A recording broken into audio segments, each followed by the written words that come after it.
2005, Sony published a game on PlayStation 2.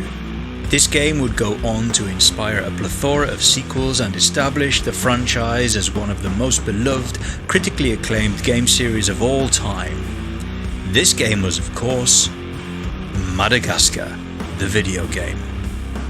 God of War, developed by Santa Monica Studio, is inspired by Greek mythology and played a key role in introducing myself, and, no doubt, countless others to the realm of ancient Greece. From this, a passion for mythology was born, leading down rabbit holes to learn and discover other pantheons from various cultures around the world. Hello, and welcome to Pantheon Mythology. To celebrate the upcoming release of God of War Ragnarok, let's dive into the origins of the ghost of Sparta and how he rose to power.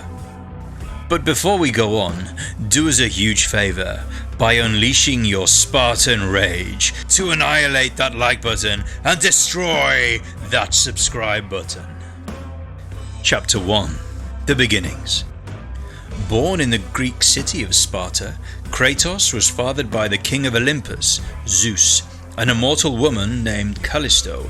However, the identity of his father would remain hidden until much later in his life. Queen of Olympus and wife to Zeus, Hera, furious of yet another child born through his infidelity, ordered the execution of the child. However, taking pity on his son, Zeus left him to be raised by his mother.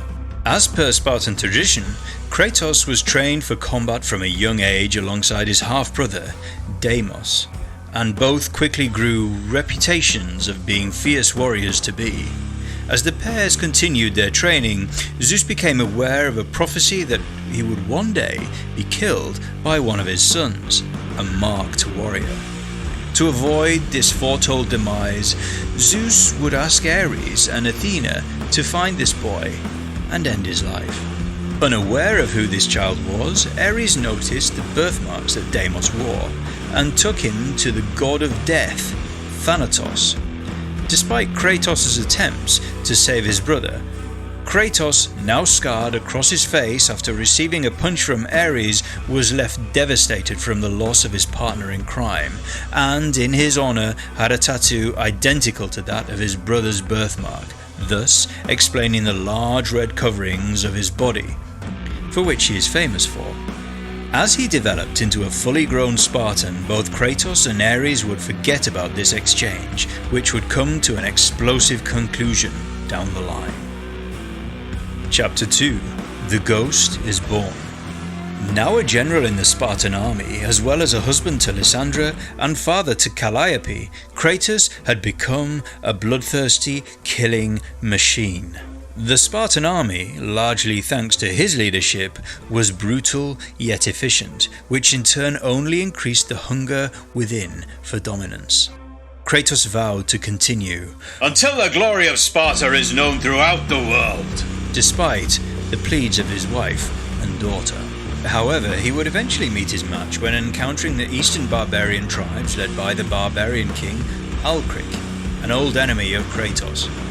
Defeated and on his knees, staring death in the face, the desperate Spartan would call upon the god Ares, promising to pledge his eternal allegiance in exchange for the power to overcome his enemies. Accepting this offer, Ares sealed the agreement by wrapping the now infamous blades of chaos around the arms of Kratos, who, in turn, with one majestic swing, would take the head of Alcric clean off his neck. Ouch. Under the command of Ares, Kratos was now the perfect soldier. Well, almost. However, Ares had a plan to complete this transition. During one of his assignments, Kratos was ordered to attack a village containing followers of Athena. Without the knowledge of his general, Ares would transport Lysandra and Calliope to the village temple. After slaughtering the villagers, Kratos approached the temple. Blinded by the rage and ignoring the warnings from the oracle outside to go no further, he entered, murdering all those within, including his wife and daughter.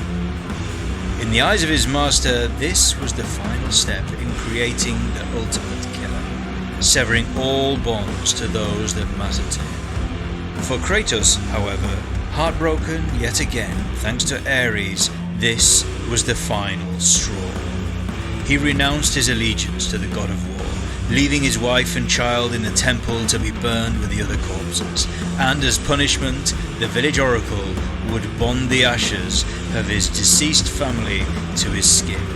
This was a reminder of what he had done, what he had become, and now, as pale as the moon, he would be known as the ghost of Sparta. Chapter 3: Quest for Vengeance.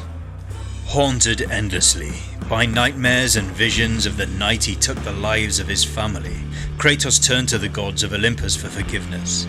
10 years he served the gods with no fulfillment of the promise they had made after slaying the Hydra as a favour to Poseidon. Kratos would summon Athena, but not before some wine and women, and demand answers. 10 years, Athena! I have faithfully served the gods for 10 years! When will you relieve me of these nightmares?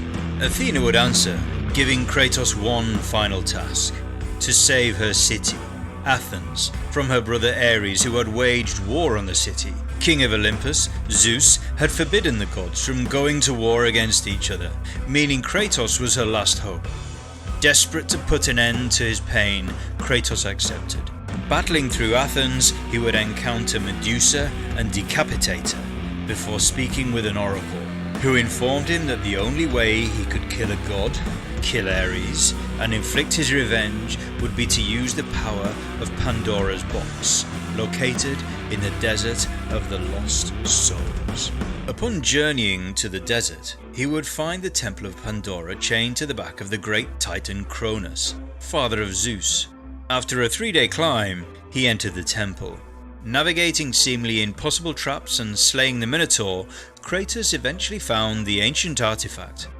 However, on his exit, Ares, being the divine deity he was, learned of his former servant's plan and, with his years of javelin experience, launched a pillar from Athens, across the lands of ancient Greece, straight into the torso of the Spartan ghost, impaling him and ending his life.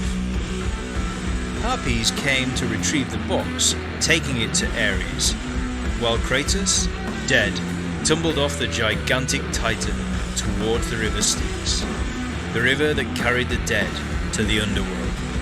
Despite this usually fatal wound, Kratos did not accept his fate, and battled his way through the armies of Hades, finding a giant chain and climbing his way back to the surface.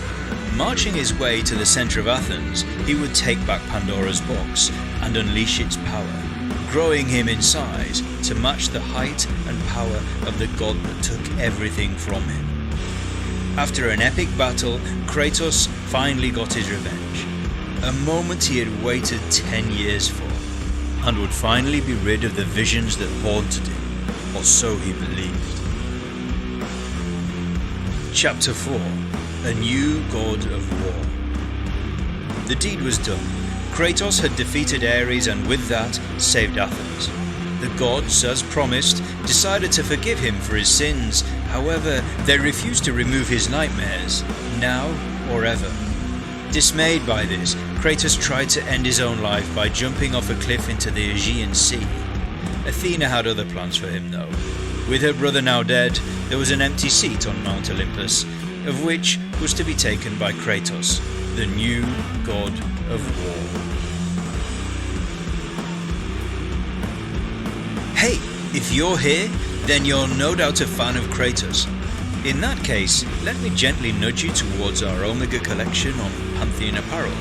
Featuring designs inspired by the Ghost of Sparta, we've got pocket prints, back prints, as well as hoodies, alongside a ton of apparel based on other deities from various mythologies across the globe. We'll leave a link in the description below. Thanks for stopping by and recounting this tale with us. With so many amazing games in the franchise, let us know which is your favourite in the comments.